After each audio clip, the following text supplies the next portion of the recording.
Hi everyone, I am Dr. Anisha and I welcome you to my channel. In the last video, we discussed about oncocytoma, one of the benign tumors of the salivary gland. And as I told you in my last video only that we shall be moving on with the most, one of the most important, one of the most common malignant tumors of salivary gland. And that tumor is your mucoepidermoid carcinoma. Now this tumor is important from both examination point of view, as it is one of the most frequently asked questions as a long note, and also from the clinical point of view, because this tumor, that is your mucoepidermoid carcinoma, is the most common malignant tumor, salivary gland tumor, which is seen in children, right? So I would like you to go through the video again and again, go through the topic again and again, so that this topic is very much clear to you, right? But as usual, before starting the discussion, I would request you to kindly subscribe to my channel for further videos. So let us talk something about the introduction of mucoepidermoid carcinoma. तो अगर हम इस term को observe करें तो the term is mucoepidermoid carcinoma, right? तो अगर हम इस टर्म को स्प्लिट करें तो the term comprises of muco and epidermoid. इस ट्यूमर में कुछ म्यूकस से रिलेटेड हमें चीज़ देखने मिलेगा. एपिडर्मोइड नाम है तो इसीलिए एपिडर्मोइड काइंड ऑफ अपीयरेंस कुछ ऐसा हमें देखने मिलेगा. So we'll see in further discussion. But then अगर मैं इसके इंट्रोडक्शन की बात करूं, आई ऑलरेडी टोल्ड यू कि ये एक मेलिग्नेंट एपिथेलियल ट्यूमर है which was first studied and described as a separate entity by Stewart et al. In 1945, right? This tumor is composed of both mucus secreting cells and epidermoid type cells in varying proportion. Now I already told you, नाम से समझ में आ रहा था कि कोई mucus kind of cells present होंगे and epidermoid kind of cells present होंगे, and इनके combination में varying proportion में हमारे पास जो म्यूकोएपिडर्मोइड कार्सिनोमा है उसके डिफरेंट सिवियरिटी या ग्रेड्स के cases we tend to see them, right? तो आपको इंट्रोडक्शन में ये वाला जो पॉइंट है ये जरूर लिखना है कि ये जो ट्यूमर है that is basically composed of mucous kind of cells and also epidermoid kind of cells, because this is very important and this is the peculiarity of the tumour, right? Now columnar and clear cells are also seen, often demonstrate prominent cystic growth. Now two things which are to be kept in mind apart from the mucus secreting cells and the epidermoid cells. So apart from mucus secreting cells and epidermoid cells, we have columnar cells also and some kind of clear cells also. And the second important portion is इस tumour में आपको एक kind of cystic growth भी देखने मिलेगा. तो ये भी एक इम्पॉर्टेंट पॉइंट है इन द इंट्रोडक्शन. बाकी डिटेल में one by one we shall be covering each and every aspect in the histological section or the microscopic section, right? Now next point is, I already told you, it is the most common neoplasm observed in major and minor salivary gland in children, and it represents 29 to 34% of the malignant tumors originating in both major and minor salivary gland, which is a very huge number, right? 29 to 34% जो आपके malignant tumors हैं जो कि major and minor salivary glands में होते हैं, that usually is composed of or comprises of mucoepidermoid carcinoma. Now the carcinoma of salivary glands accounts for 5% of all salivary gland tumor, right? Now अगर मैं specifically किसी एक major gland की बात करूं या minor gland की बात करूं, तो मेजर ग्लैंड्स में पैरोटिड ग्लैंड जो है that is the most common site of occurrence, and intraorally अगर मैं माइनर सलाइवरी ग्लैंड्स की बात करूं तो पैलेट जो है एक स्ट्रॉन्ग प्रेडिलेक्शन शो करता है in the occurrence of your mucoepidermoid carcinoma. So this was all about a very brief introduction about mucoepidermoid carcinoma which you are supposed to write in the examination. Now let us move on to the clinical features of mucoepidermoid carcinoma. तो सबसे पहले अगर general predilection की बात की जाए तो mucoepidermoid carcinoma is mainly seen in females. Females have a slight inclination towards mucoepidermoid carcinoma. Now अगर age की बात की जाए तो it is the carcinoma which is mainly present in 3rd to 5th decade of life.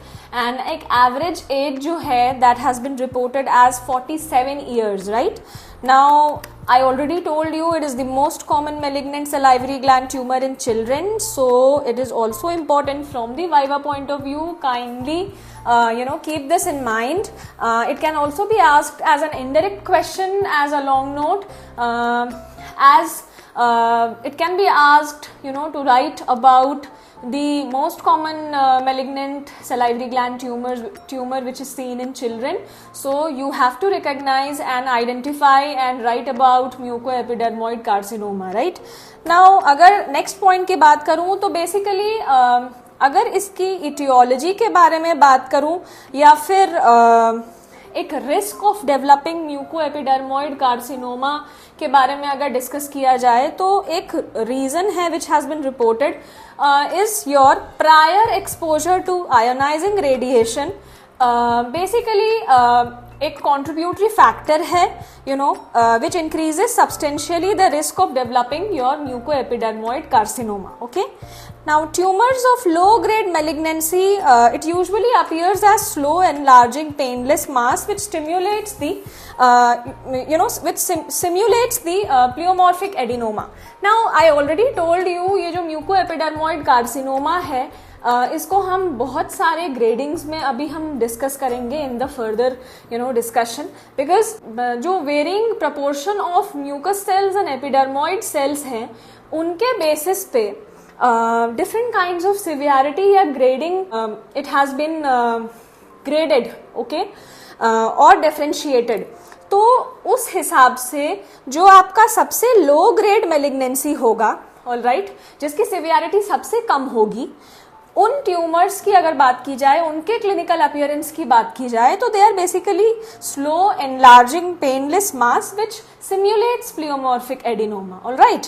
Now mucoepidermoid carcinoma seldom exceeds 5 centimeter in diameter. This is all about your size and is not completely encapsulated and often contains cyst. As I already told you, इसकी एक खासियत है कि एक cystic growth show करता है which may be filled with viscid mucoid material. All right. अगर cystic fluid की बात की जाए, उसके nature की बात की जाए, उसके behavior की बात की जाए, तो ये जो म्यूकोएपिडर्मोइड कार्सिनोमा में ये जो सिस्ट होगा, उसकी जो सिस्टिक फ्लूइड होगी, that will be your viscid mucoid material kind of fluid, right. So this is all about the type of cystic fluid which is seen in mucoepidermoid carcinoma. Now let us talk about the tumor which are present intraorally. अगर मैं intraorally present tumors की बात करूँ, which are most commonly present in palate, as we have already discussed. So basically palate के अलावा अगर locations की बात करूँ तो they are present on buccal mucosa, tongue and retromolar pad areas. तो in case of tumors of retromolar area, they usually resemble mucus retention phenomenon or mucocele in appearance. So one has to keep this in mind. And one should be very vigilant while examining the cyst, all right. क्योंकि जो रेट्रोमोलर area है यहाँ पे जो आपका म्यूकोएपिडर्मोइड carcinoma होगा उसकी appearance जो है वो म्यूकोसील जैसी होती है, तो आपको एग्जामिन करते वक्त बहुत ज़्यादा ध्यान रखना होगा. And the examination has to be done in a very detailed manner so that this malignant tumor is ruled out properly, right. Now अगर मैं tumors of high grade malignancy की बात करूं, अभी तक हमने low grade malignancy की बात की थी म्यूकोएपिडर्मोइड कार्सिनोमा के. Now if I talk about high grade malignancy, they grow rapidly. नाम से समझ में आ रहा है high grade malignancy है, बहुत ज़्यादा severe होगा ये ये वाला variant. and it grows rapidly and it does produce pain. If you remember, हमने डिस्कस किया कि लो ग्रेड मेलिग्नेंसी में जो ट्यूमर होगा, म्यूकोएपिडर्मोइड कार्सिनोमा होगा, that will not be painful. Also that will be very slow growing in nature, right? But contradictory जो nature है, that is seen in high grade malignancy.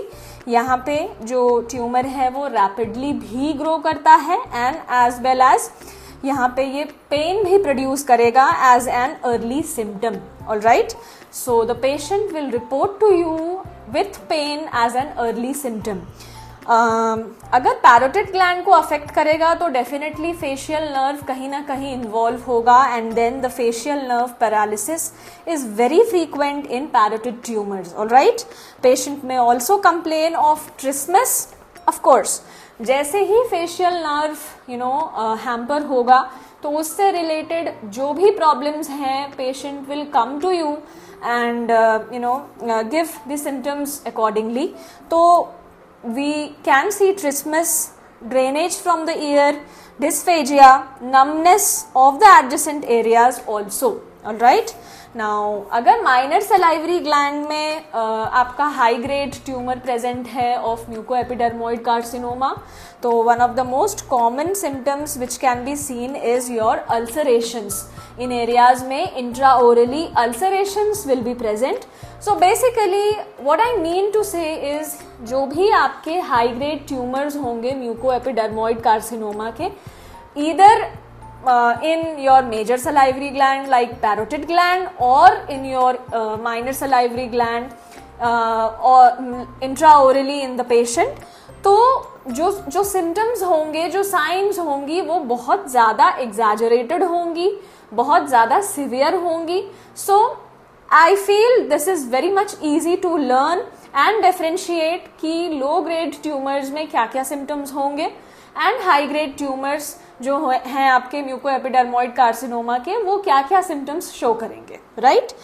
Now mucoepidermoid carcinoma is not encapsulated. Of course ये एक malignant tumor है और इसीलिए this is not an encapsulated tumor and it tends to infiltrate the surrounding tissue and in large number of cases it metastasizes to regional lymph node. Now this makes it the one of the most severe tumors of the salivary gland. Again this is very much justified क्योंकि ये जो tumour है ये capsulated नहीं है, ये encapsulated नहीं होता है, प्लस इसकी एक टेंडेंसी होती है इनफिल्ट्रेट करने की. आप जहां जहां सोच सकते हैं रीजनल लिम्फ नोड में, एडजेसेंट एरियाज में, even to your brain, lungs, alright, bone, ठीक है, ब्रेन, सबक्यूटेनियस टिश्यूज, इन सारे जो रीजन्स हैं पेशेंट में, इन सारे जगह पे infiltration is very common, metastasis is very common. All right, and so that is why it is one of the most common malignant tumors, that too in children, right? Now this was all about the clinical features. We have completed the clinical features. What are the signs and symptoms of both low grade and high grade mucoepidermoid carcinoma? All right, I hope I made it clear to you. Now we shall be moving on to the histological features of the tumor. Now moving on to the histological features of mucoepidermoid carcinoma, we have already discussed. एक gross discussion हमने किया था कि microscopically अगर या histologically अगर हम म्यूकोएपिडर्मोइड carcinoma की बात करें तो सेल्यूलर कंटेंट जो होगा इसका म्यूकस सेल्स और एपिडर्मोइड सेल्स से बना होगा.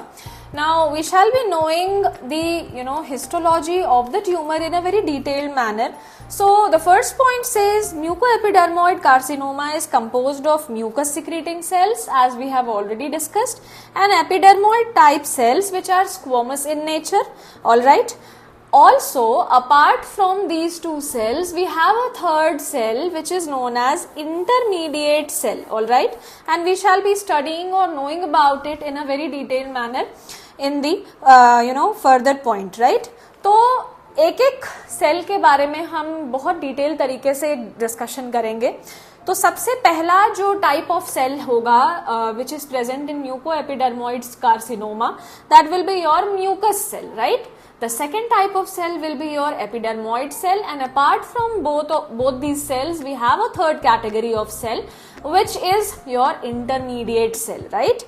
तो अगर हम mucus cell की बात करें तो mucus cells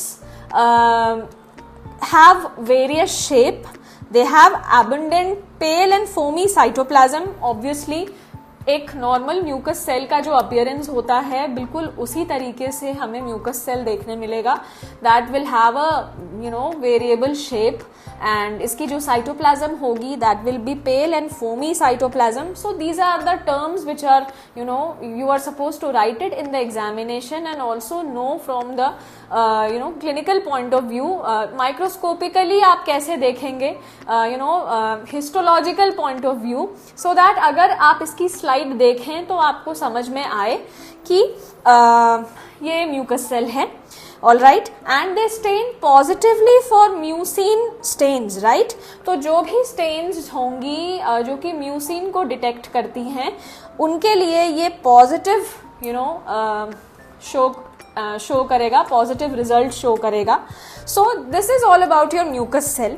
now let us know something about epidermoid cells. Epidermoid cells जो होते हैं, I already told you, they have a squamoid feature, they have a squamous kind of appearance.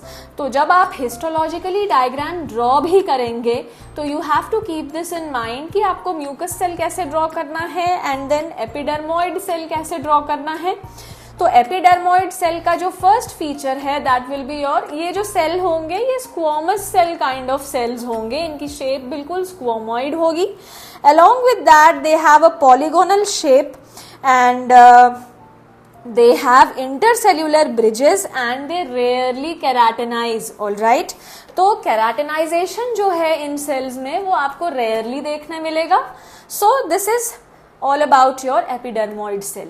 Now the third kind of cell which I was talking about and is also present in mucoepidermoid carcinoma is a population of cell that is often more important in recognizing mucoepidermoid carcinoma, is a group of highly prophyllic basaloid cell, all right, which is referred to as intermediate cell. So जो intermediate cell होगा that will be your basaloid kind of cell, and ये एक peculiar cell है apart from mucus cell and epidermoid cell, जिसकी वजह से आपको mucoepidermoid carcinoma जो है आप उसे recognize कर पाएंगे histologically, right? तो ये तीन सेल जो है ये आपको सबसे पहले you have to write it in the histological appearance or the features of mucoepidermoid carcinoma. तो अभी तक I hope everything is clear to you. So apart from all the three cells, now इनके combination के ऊपर ही severity of the mucoepidermoid carcinoma जो है वो depend करता है and accordingly हम उसे grade करते हैं, right? Now these cells are larger than basal cells. अगर हम थोड़ा सा intermediate cells की बात करें तो जो आपके basal cells होते हैं उनसे थोड़ा सा लार्जर होता है साइज में, but then smaller than the squamous cell. सो आपको ये जो प्रपोर्शन है ये आपको वाइल ड्रॉइंग द डायग्राम ये याद रखना पड़ेगा. जो साइज आप स्क्वामस सेल का बनाते हैं और जो आप बेसल सेल का बनाते हैं उसके मिडिल में approximately इसकी साइज होगी. and it is believed to be the progenitor of epidermoid and mucus cells. so the most interesting thing about intermediate cells is ये जो इंटरमीडिएट सेल्स होते हैं ये एक प्रोजेनेटर होते हैं एपिडर्मोइड एंड म्यूकस सेल्स के. तो ये जो है ये एक बहुत इंपॉर्टेंट पॉइंट है about intermediate cells, right? Now introduction में ही we had a talk about two other cells which are present in the mucoepidermoid carcinoma, apart from your mucus cell and epidermoid cell and intermediate cell, that were your clear cells, all right? तो जो आपके clear cells होंगे they are occasionally present as a cluster of cells, all right, and they are generally mucin and glycogen free, all right, and epidermoid cell together with intermediate and mucous cell, they line the cystic spaces. I already told you, again I am repeating, in cells के अलावा जो एक peculiar feature था म्यूकोएपिडर्मोइड carcinoma का, that was its cystic kind of growth, right? ये जो म्यूकोएपिडर्मोइड carcinoma है ये एक cystic kind of growth show करता है. सिस्ट का कैसा कंटेंट था वी हैव ऑलरेडी डिस्कस्ड. तो इधर ये एक cystic kind of growth show करेगा या फिर it will form a solid मास और कॉर्ड. सो 3 तरीके का अपीयरेंस हो सकता है.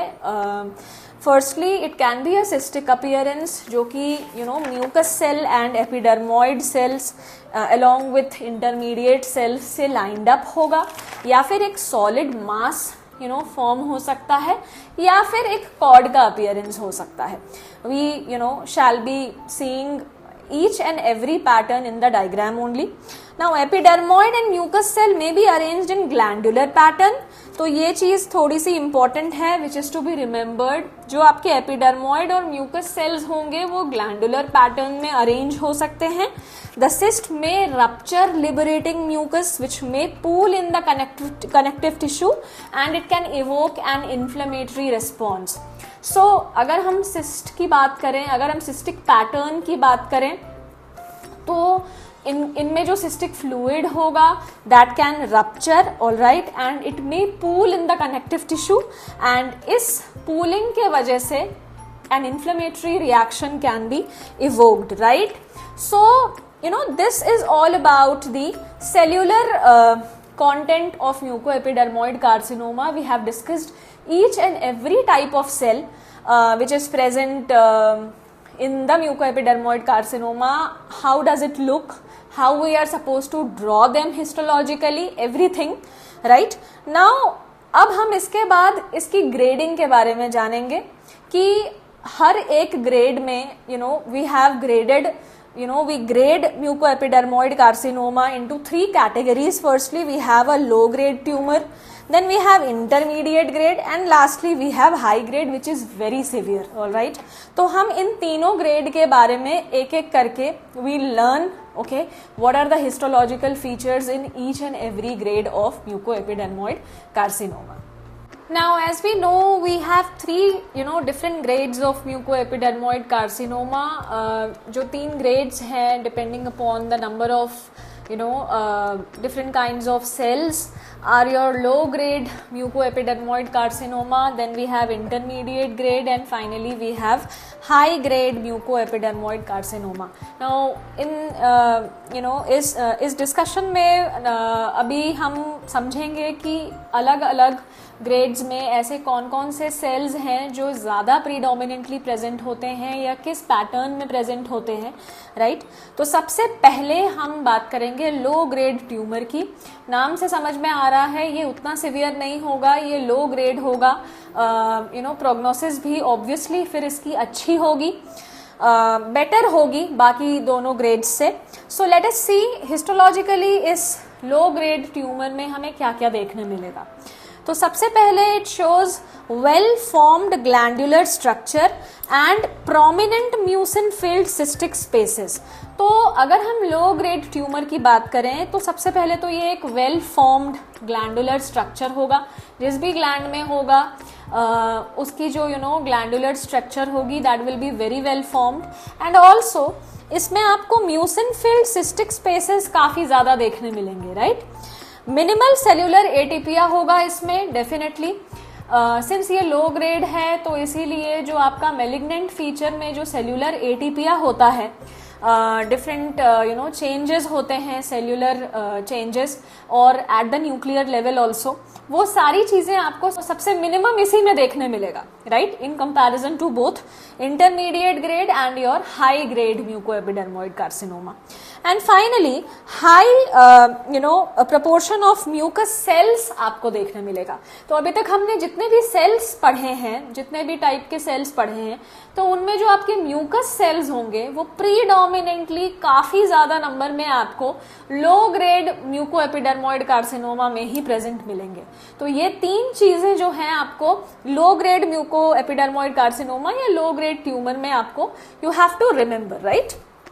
Now let us move on to your intermediate grade. अब हम देखेंगे कि इंटरमीडिएट ग्रेड में क्या क्या सेल्स प्रेजेंट होते हैं, किस पैटर्न में प्रेजेंट होते हैं। तो सबसे पहले आपको, जैसे कि अगर मैं कंपेयर करूं तो लो ग्रेड म्यूको एपिडर्मोइड कार्सिनोमा में एक वेल फॉर्म्ड ग्लैंडुलर स्ट्रक्चर था, प्लस आपको म्यूसिन फिल्ड सिस्टिक स्पेसेस ज्यादा प्रोमिनेंटली नजर आ रहे थे, राइट। अब इंटरमीडिएट ग्रेड में what happens is there is solid areas of epidermoid या फिर स्क्वॉमस सेल्स विथ इंटरमीडिएट या बेसलॉइड सेल्स। तो इस सिचुएशन में या इस कंडीशन में जो आपका इंटरमीडिएट ग्रेड ऑफ ट्यूमर है, इसमें आपको सिस्टिक स्पेसेस उतने नहीं देखने मिलेंगे, but at the same time आपको solid areas of epidermoid cells देखने मिलेंगे या फिर इंटरमीडिएट सेल्स देखने मिलेंगे, right. Now cyst formation is seen but is less prominent than low grade tumour. जैसा कि मैंने अभी आपको बताया, जो आपके सिस्टिक स्पेसेस हैं वो उतने ज्यादा देखने नहीं मिलेंगे जितने आपको लो ग्रेड में देखने मिलते हैं। यहाँ सॉलिड पैटर्न ज्यादा है, सॉलिड एरियाज ज्यादा है, that too which comprises of your epidermoid और intermediate kind of cells. Now all the cell types are present but intermediate cells are they dominate the tumour. तो जैसे कि लो ग्रेड के situation में आपको mucous cell ज्यादा देखने मिले थे, वैसे ही इंटरमीडिएट ग्रेड में आपको ऑल्दो प्रेजेंट सारे सेल्स होंगे, बट देन जो इंटरमीडिएट सेल्स होंगे, नाम से समझ में आ रहा है इसीलिए इसका नाम इंटरमीडिएट ग्रेड है, ये भी बोल सकते हैं। तो इंटरमीडिएट सेल्स जो होंगे वो बहुत ज्यादा देखने मिलेंगे, ऑलराइट। एंड फाइनली अगर हम हाई ग्रेड की बात करें तो अगेन इसमें solid nests and cords of intermediate cells and epidermoid cells present होंगे, बट काफी ज्यादा नंबर में प्रेजेंट होंगे। एंड प्रोमिनेंट न्यूक्लियर प्लियोमॉर्फिज्म दिखाई देगा, cellular atypia will be too much and mitotic activity is noted, right. ये since ये rapidly growing है तो इसीलिए माइटोटिक एक्टिविटी आपको बहुत ज्यादा देखने मिलेगी, है ना। हमने ऑलरेडी लो ग्रेड ट्यूमर का जो आपका क्लिनिकल फीचर था उसमें पढ़ लिया था कि ये एक रैपिडली ग्रोइंग ट्यूमर है, मेटास्टेसिस भी इसकी बहुत ज्यादा है, तो इसीलिए आपको प्रोमिनेंट न्यूक्लियर प्लियोमॉर्फिज्म नजर आएगा, इसके साथ साथ माइटोटिक एक्टिविटी भी नजर आएगी।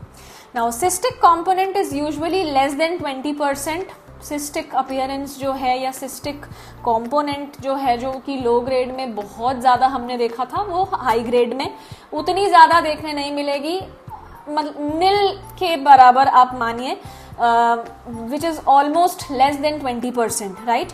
नाउ ग्लैंडुलर कंपोनेंट जो होगा वो भी रेयर ही होगा, डेफिनेटली ये बहुत ही ज्यादा सिवियर लेवल ऑफ ट्यूमर है, तो जो आपका ग्लैंडुलर कंपोनेंट था वो भी literally that will be very destructed, that will not be seen, that will be very rare.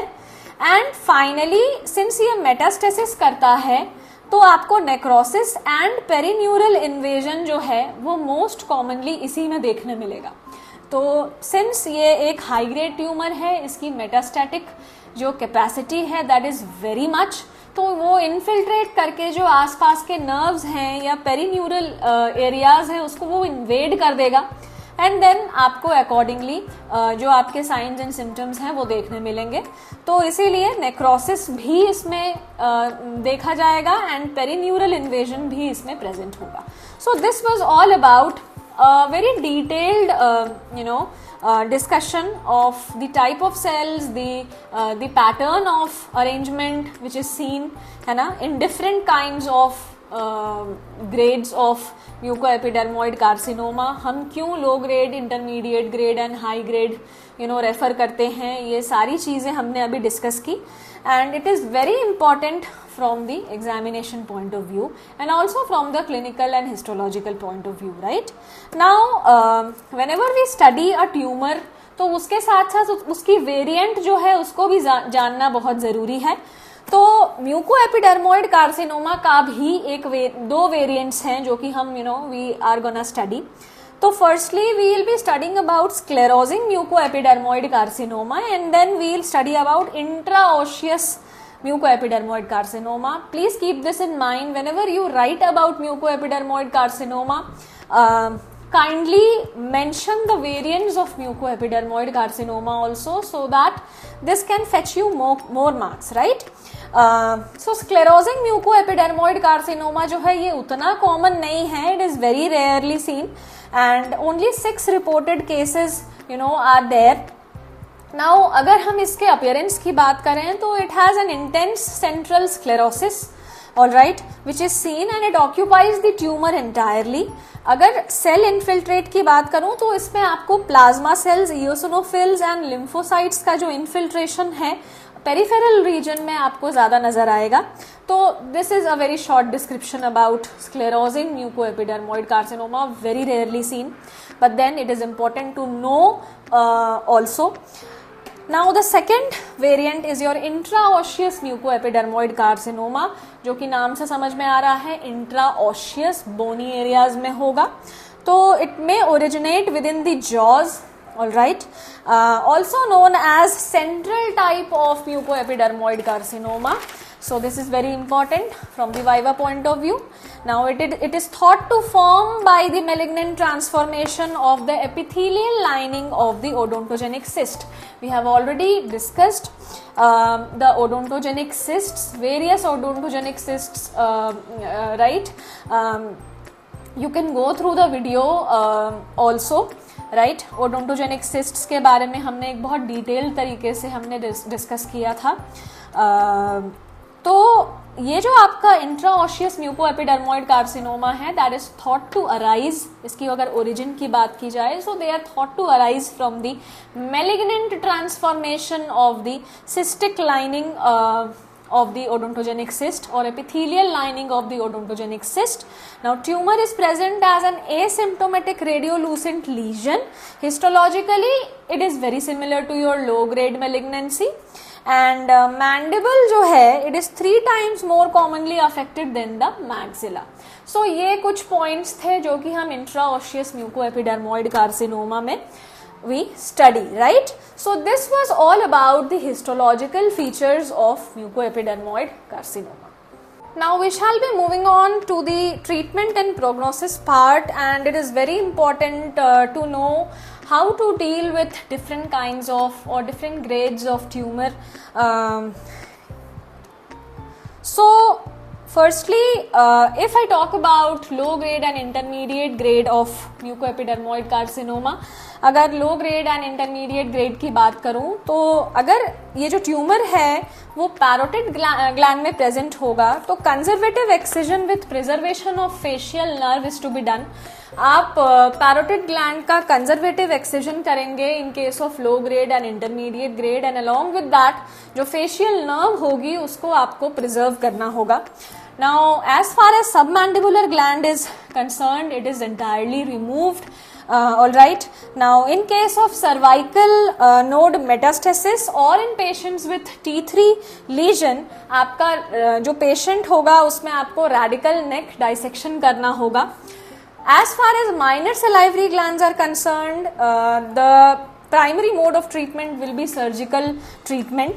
Now if I talk about high grade malignancy, अगर high grade tumors की बात की जाए तो post operative irradiation of tumor including high grade mucoepidermoid carcinoma of parotid gland has to be done.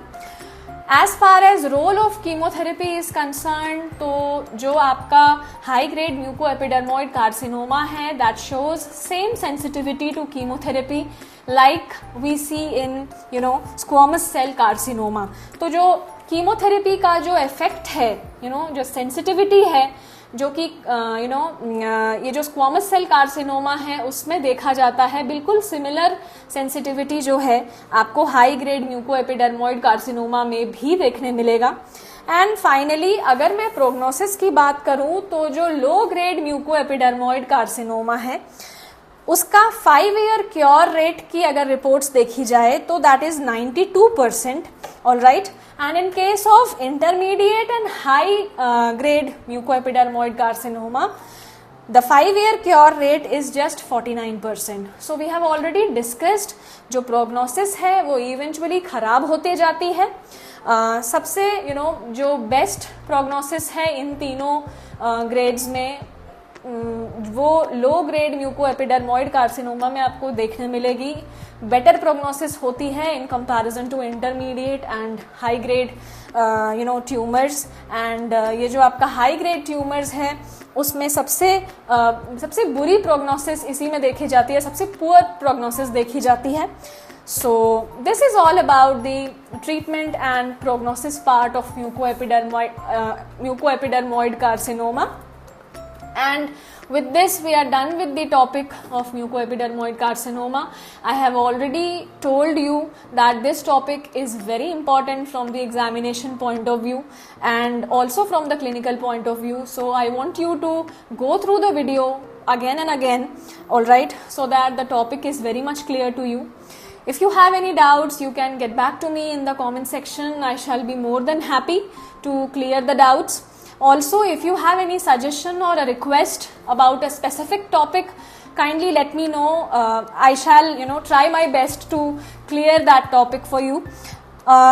If you liked the video, do like, share and subscribe to my channel.